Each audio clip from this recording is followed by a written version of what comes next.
Warning, this podcast contains absolutely no singing. A lie.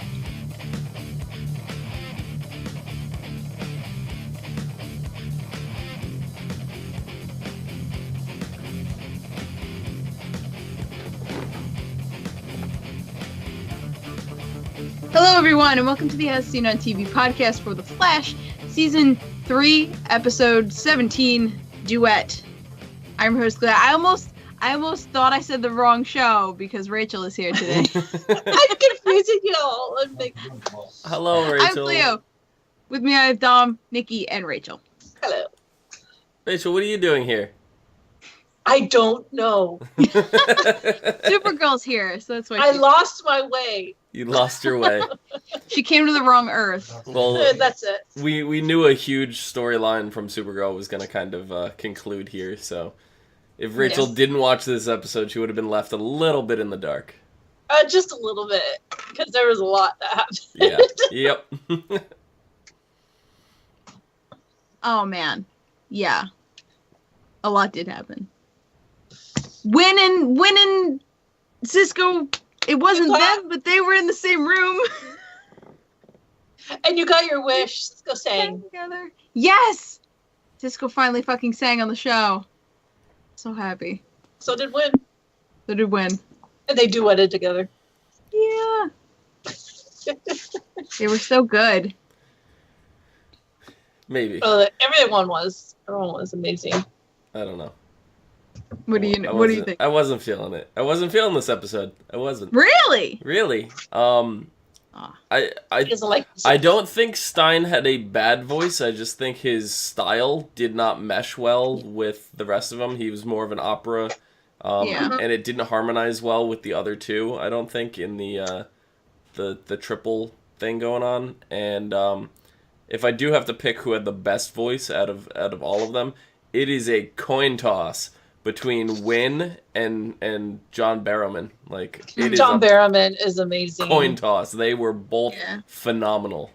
Yeah. Well, John Barrowman does a lot of musical theater. Well, a lot of musical theater. Yeah. So I think if we're also looking at it from like a plot perspective, Stein was really shoehorned in this episode. Hey, you can sing and are in this family of shows. Now you're in the episode. Like, oh, all right. Well, everyone had to make an appearance. Yeah. As much as I did like that he was Iris's second daddy. Mm-hmm. Millie. That was so weird. Millie. That was funny. It was so weird. Wait a minute, dads? Yeah? Do you have a problem with that? No. I like musicals. I like that was very... Yeah, that's his reasoning.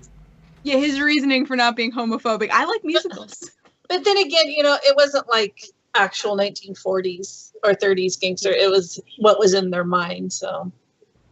Oh my god. And Iris's, gangster Italian accent was the fucking funniest thing. It was. No. I actually liked her hair shorter. I liked her hair short. Yeah, looked good.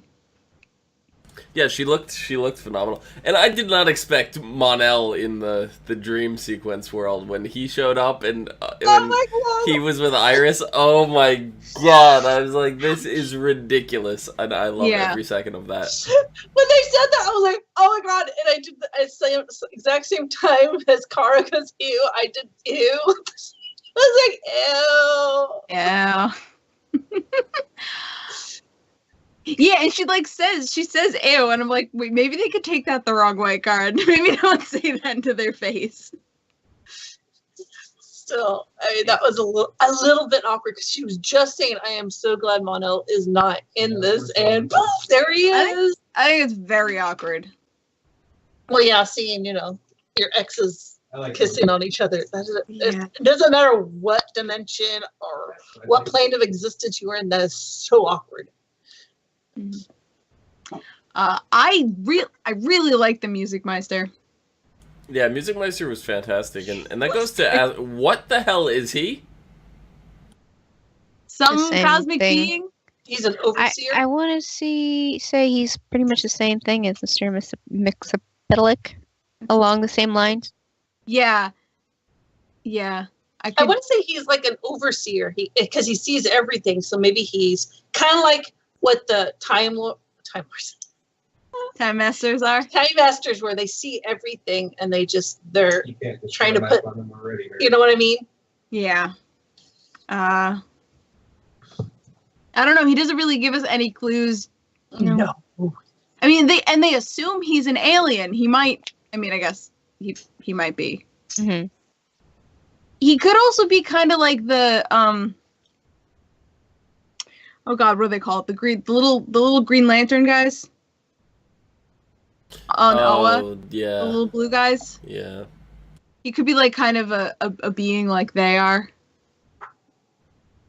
Except they're assholes. The rest is kind of cool. Well, he's kind of a dick too.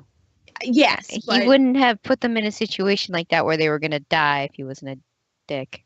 They might not have actually been a threat of dying. Like, that could have just been his way of forcing everyone to kind of take this seriously. Yeah. We don't actually know. I mean, we don't. Yeah, I don't know. He might have thought that they didn't take it serious inside. Like, this might happen, so this might be his Guardians. backup plan.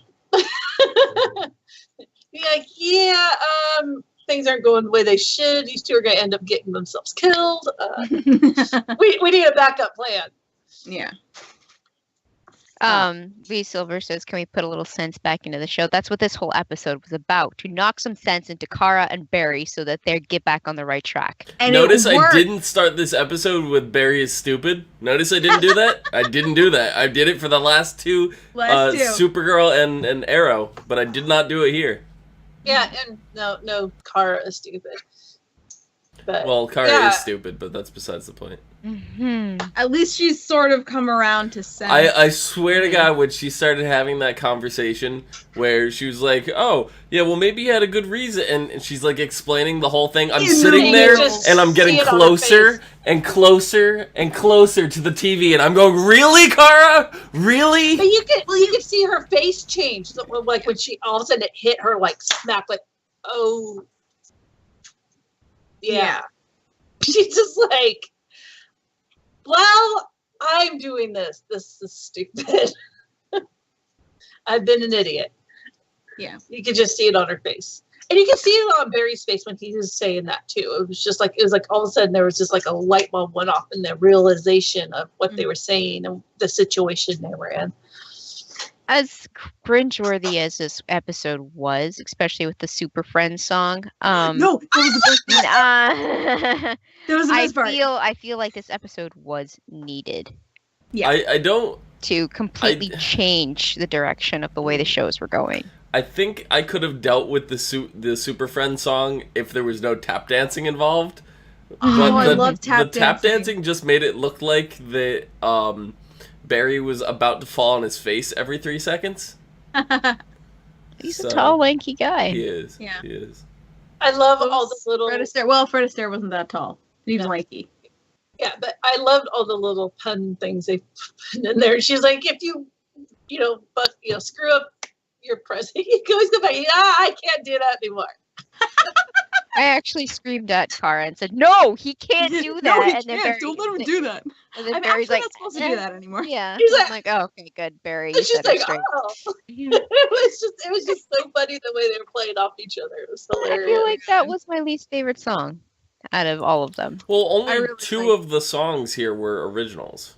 It was the Super Friends, the Super Friends, and the one Barry sang at the end to Iris. Those are the only 2 original songs.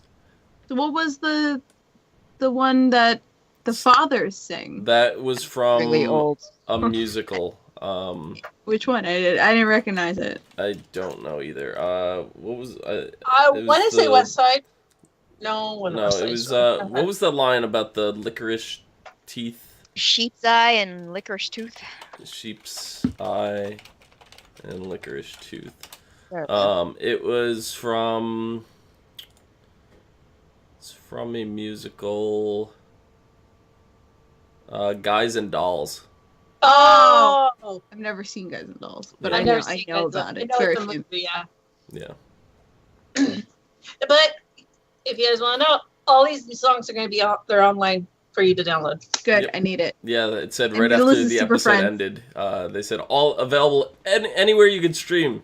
So I'm like, oh, does that include Spotify? And I never remembered to check. So the next time there's a crossover, if Barry and Kara aren't singing Super Friends under their breath, I'm going to be very upset. I love that song. See, Kristen and I are like, we love this song.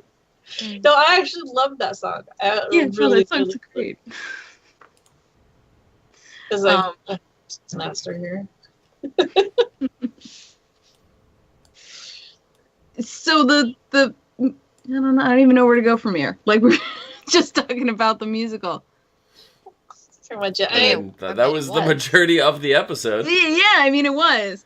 And every time I thought they were gonna cut back to like what's happening in the real life, they just kept doing more musical, which is not, not a bad thing. I do like when they started running into people they know. They kept calling them by their other names. Who's that? I'm guessing you're not Joe West. Oh, it's Cisco, not Cisco. It was Pablo? Pablo. Yeah, Pablo. And then John Barrowman's Cutter. I thought that was... He cuts people. He cuts people. That's pretty much it. But I do like seeing John Barrowman in Very Different because he's such a versatile. He can go from being like a really good guy to a really bad guy in like one scene. Yeah. Oh yeah. No, John Barrowman is fantastic this episode. Wynn was fantastic. Cisco, I didn't think sang bad. It seemed like he was. I mean, obviously they were all lip syncing, but Cisco seemed like the most obvious that he was lip syncing. And then I actually kind of really liked the song at the end with Barry, but that was another, like, it was really awful. You could really tell, the lip syncing. Not that he was doing bad lip syncing, but the editing and stuff, because, like, even when he had his back to the camera, you could kind of see the side profile of his mouth, and it wasn't even close to matching the words that were going on. That happens so much. I know, so that's just a pet peeve of mine, and that takes me out of the immersion of it, so... Yeah.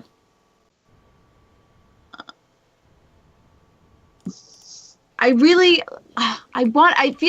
feel now I only realize that we didn't learn almost anything about the Music Meister. No. Just that he was stealing their powers to rob a bank. I don't know. We don't know exactly what he was doing. Was he really robbing the bank, or was he trying to get people to come there? Yeah, I think it was a distraction. Yeah, I don't know. And then, I mean, what exactly was he trying to do? You know, it doesn't. Was he trying to get caught? Trying to get them to work as a team? Trying to get. I don't think it's the end of him. So no. It just seemed like he was there to get Kid Flash's kind of his confidence back. Yeah. That's and to have him work as a team. Bank. I do love the fact that they were very surprised when John Jones transformed. That was the best. Because Cisco's like, oh, we don't need. He's like, oh, wait a minute. Well, my favorite was Caitlin's reaction. Just walks in. Hello. Oh. and this is like one of the first times he's actually called himself Martian Manhunter. So he's been John Jones. I mean, he comes to a new Earth, and nobody knows him as John anyways. You know, they've only heard of him. They haven't actually seen him. Yeah, so I was like, oh, he actually called himself Martian Manhunter. So I was like, that's kind of cool. Because that was funny. They're just like, whoa, okay, well. Yeah. And then Mono was like, not just another pretty face. All the songs right now are on iTunes. I did not find them on Spotify. But they are there, all seven songs. You can purchase the album for $8 on iTunes. So that's an interesting, Rachel, you bring up an interesting point, because the synopsis for this episode referred to Jean as Hank Henshaw, because in the Flash it hadn't been revealed that he was John Jones. Yeah.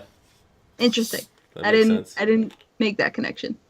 Yeah, but they're a little shocked. I just loved Cisco's face when he was just like, "Oh, we got this, we got this." Then he transports. He's like, "Oh, well, okay, never mind. You can come with us." Giant green man with a cake. Yeah, a he cake? got a cake. He has a cake. Mhm. Yeah, there was a lot of those little things, and so. I know. I'd like to see more about the music Meister, where exactly he came from and why he's there. And he's not exactly. He doesn't seem like he's exactly good, but he's not exactly bad. Yeah. Kind of thing. He's Well, he seemed teetering. he seemed like he wanted to set Kara and Barry on the right path again, which is don't be an idiot. Yeah. Hashtag love wins. No, he was just like, I saw two people with broken hearts, and I ain't having that.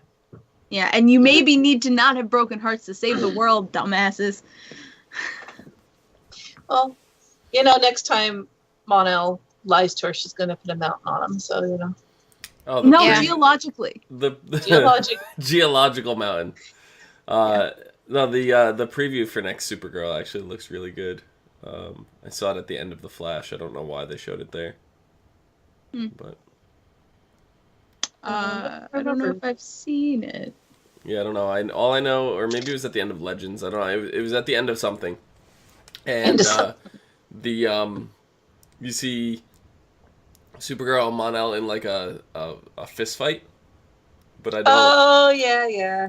I don't think it's necessarily like they're mad at each other because Kara's apologizing while she's doing it. So I don't know if they're like sparring or if they're under like a spell of something, but it looks someone's controlling her. Yeah, it looked kind of funny. or controlling both of them, but it looked interesting. So Mm-hmm. I'm glad. I'm really relieved after the last Supergirl episode, the way that ended and kind of like shot down their relationship. We're kind of all walking out on that going, yeah, none of us like that. We expected something bad to happen, but none of us are happy with it. And here, it's been resolved pretty quickly. I didn't expect that because you figure it would have been resolved on Supergirl, so that. But no, it was resolved here on The Flash, and then like they're getting close to it, and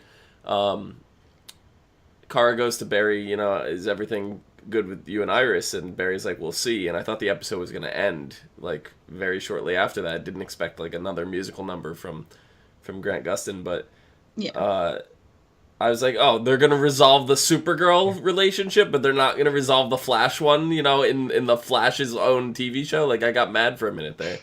And then when Barry comes into the apartment and he turns on the song, his phone, and he starts singing running home to you or whatever the song's called. As soon as he started singing, I go, he's gonna propose to Iris. Don't do it, Barry. Don't do it, Barry. Don't. And I was like, he did it. She accepted though. She did. That's romantic. I thought it was kind of. I was like, oh, they must have wrote that song, especially for him since he's the Flash and he wants to run home. So I was just like, that's kind of cheesy.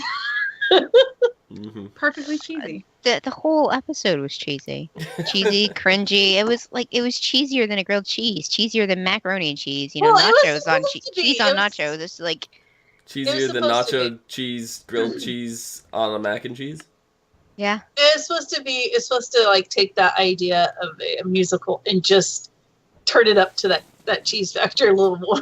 Yeah, I expected that because of the way that the humor works on Supergirl and the Flash. So, and just considering like how goofy most of the characters are in the first place, it seemed like it was going to be like that.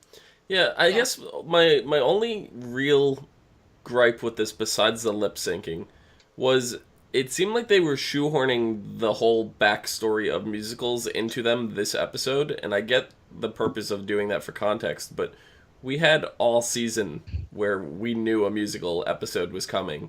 They could have slipped a few scenes in there, with Not Barry. even scenes, lines. Yeah, anything. That's what References. I mean. Just a few references, lines, anything throughout the rest of the series to mention. Oh, Barry used to watch this with his mother, or just something, instead of doing it all in one episode and really just feeling like it was forced and self-contained to this one episode instead of part of the backstory, of Barry. I think that's really my only gripe. But the episode I don't think was awful. it just felt way too out of place for me. So, I mean, that was its purpose, so mission accomplished, but I feel like there's ways they could have eased it in a little bit better, and it would have sat better with me, you know? And I'm not sure that it would have happened, like, it would have been this setting if Barry hadn't been watching Singing in the Rain on loop for the last week. I loved all of Kara's references to the Wizard of Oz. Now I don't know. It's just me, but I don't have to follow the Yellow Brick Road. I guess I never really looked at the Wizard of Oz as a musical, though. Like, I know there's a million musical numbers, and I realized that after the fact, but I've never looked at Wizard of Oz as a musical. Maybe because I haven't watched the Wizard of Oz in the last, 15 years, but, don't give me that look, Rachel. I watched it a lot when I was younger. I've probably watched that more than I've watched Fight Club, and I've watched Fight Club at least 200 times. I should have brought my box set of the 30th anniversary Wizard of Oz. I have it. I have that as well. Doesn't mean that I've watched it. I think. I've watched it. I think I have the. Didn't they have a 50 or 70 year collection just recently too? Yeah. Yeah, I think I have that as well. But and that one's unopened. But yeah, it's been a very, very, very long time since I've watched The Wizard of Oz, and I'm sitting here going, okay, well, she was singing Somewhere Over the Rainbow, and then each of the people had, a song about their brains and their courage, and, I'm like, and I'm sitting there, I'm like, okay, there was a lot of musical numbers in Wizard of Oz, so, having Cara mention that, it was great, and then, every time she went to go, somebody's, saying a line, follow the Yellow Brick Road? I was like, really, Cara? No, it clearly was going to say follow your heart, but, I love that, though. I loved it. Cara was hysterical. Oh, yeah. There are some musicals that are like that people don't really think about, that is a musical. Wizard of Oz is one because it's on. Because. Sound and Music is another one, even though it has music in the title. A lot of people are like, it's a musical. No, it's a movie. It's a musical. I mean, you could even say that most of Disney animated movies are musicals. Yeah. Yes. So, I mean... Beauty and the Beast is definitely not a musical. Oh my god.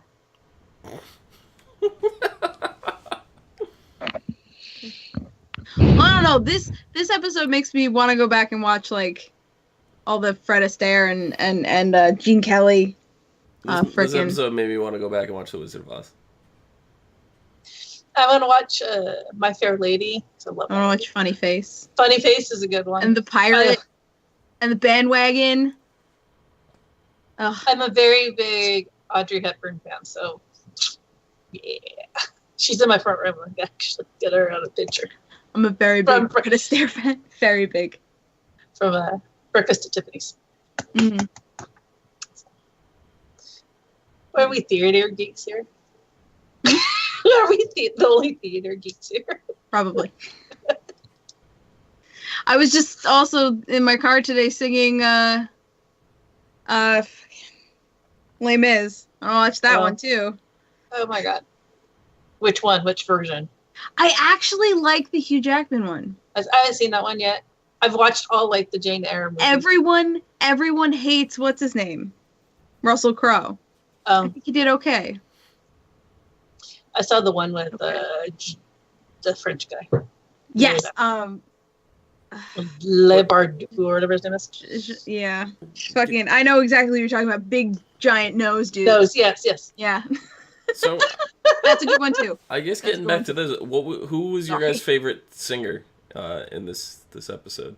Win. Ara was really good too, but Win. Mr. Barron.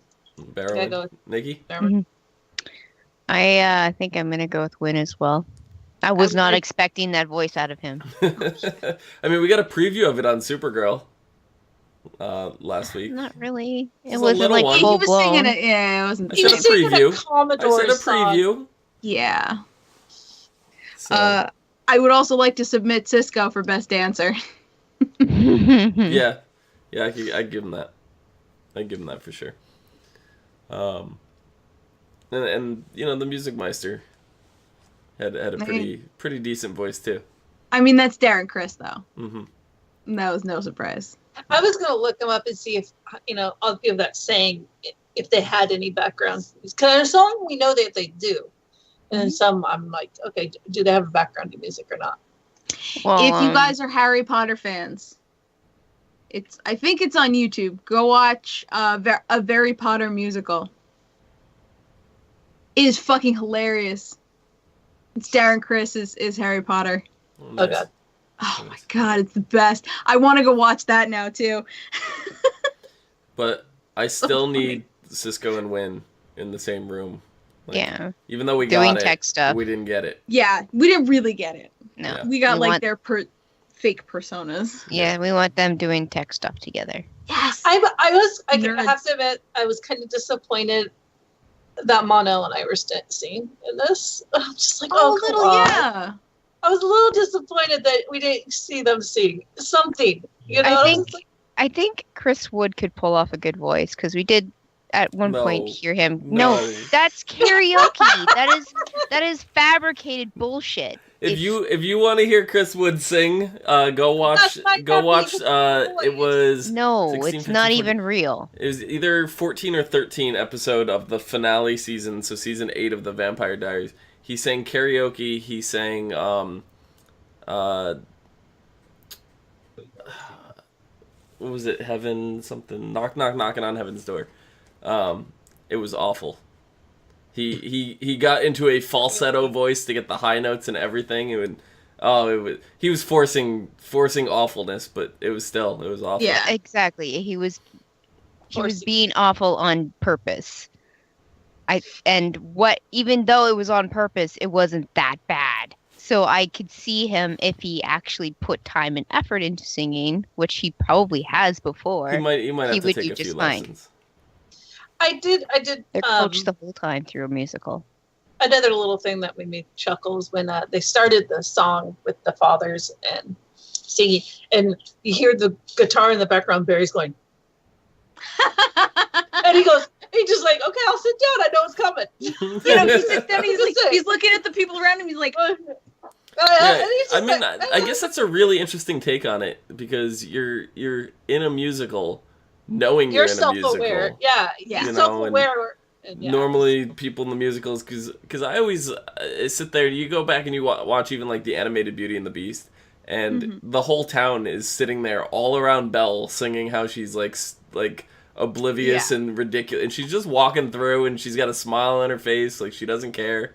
And I'm just like, do you not hear all these people around you like making fun of you the entire time? She probably didn't. She had her nose in a book. She was distracted. But yeah, there was things like that, little things like that I saw that was it just made it. You know. Oh, Wayne was in Newsies. I didn't know that. It's another musical. Yeah. So he's like a theater classically trained. Yeah, theater singer. Yeah. So I mean, I guess that explains the projection. We're somewhat torn between John Barrowman and Wynn because I'm leaning more toward John Barrowman, but I think I feel like my final vote is gonna have to go with Wynn because it was the unexpected victor in the singing category for me. John Barrowman, we expected it. Yeah, I just love seeing John Barrowman in that role and actually doing what he did for so long in London and and stuff like that, and seeing him get back to those roots, it just made me kind of happy inside. Yeah. The Irish West Side Story. Yeah. I like that. Yeah, there were just little things like that they put in there. Yeah, when he made the reference to Flash, she goes, "Oh man," he's like, "What?" Oh yeah. She's like, "Come on, that's too easy." Yeah, no. Oh, yeah, I'll be there in a flash. Yeah, she's just like, oh god. I like what we do with Dom and his puns. Just like, They're just, man. Yeah, what Dom's doing right now. It's okay when I do them because they're great when the person that's telling the pun is telling them that. Then they're fantastic. But for everybody else around you, you're miserable. They're all miserable. That's the purpose of puns, to make the person telling them feel better. So next episode, are we done with this? I feel like while this had a lot of stuff in it, it's a little fluffy. Yeah. Oh, it was extra fluffy, like extra creamy whipped cream. Whipped. Cool whip. Cool whip. Next episode is Abracadabra. Flash battles. Hold on, really quick. There was a poster that was reoccurring all over the musical of a magician named Thurston the Magician. Looked him up. Has nothing to do with DC. It was an actual real magician, so I think those were real stage posters that were put around. Oh. And then after the episode ended, I saw the preview for a magician, and I go, oh, this is too coincidental. So, just want to mention that. Yeah. But go ahead. Cool. A villain from Earth 19 who makes him a tempting offer. I guess Abracadabra makes Barry an offer. Release him and Abracadabra will reveal Savitar's true identity. Desperate to save Iris, Barry considers taking the deal, but Gypsy breaches in to capture the villain for her own reasons, and during the melee, Abracadabra manages to escape. Good job, guys. Okay, so Earth 19 is Gypsy's Earth? Yes, HR's Earth. Okay.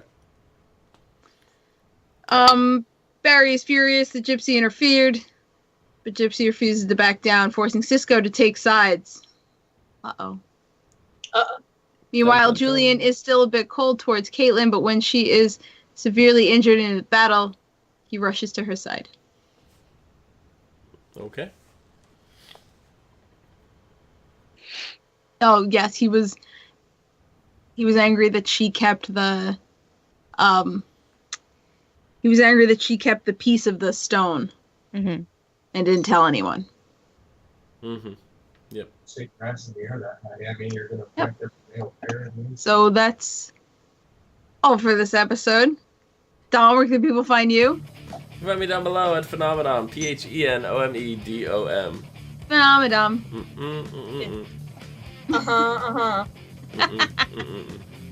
Nikki, where can the people find you? On Twitter at LadyVenom24. LadyVenom24. Rachel. You can find me at Twitter at VikingWitch76. You can find me at Cleo Moto. I won't be on her next week, sorry. You can find me at Cleo Moto. You can find all of us at ASOTV Podcast on Facebook, Twitter, Gmail, Google+, and right here on YouTube. Follow us for some more podcasts from some of your favorite TV shows, video games, and movies. Till next time. Bye, guys. Oops, hitting the desk. I'm a professional. See? I told you there was no singing on this podcast. Oh.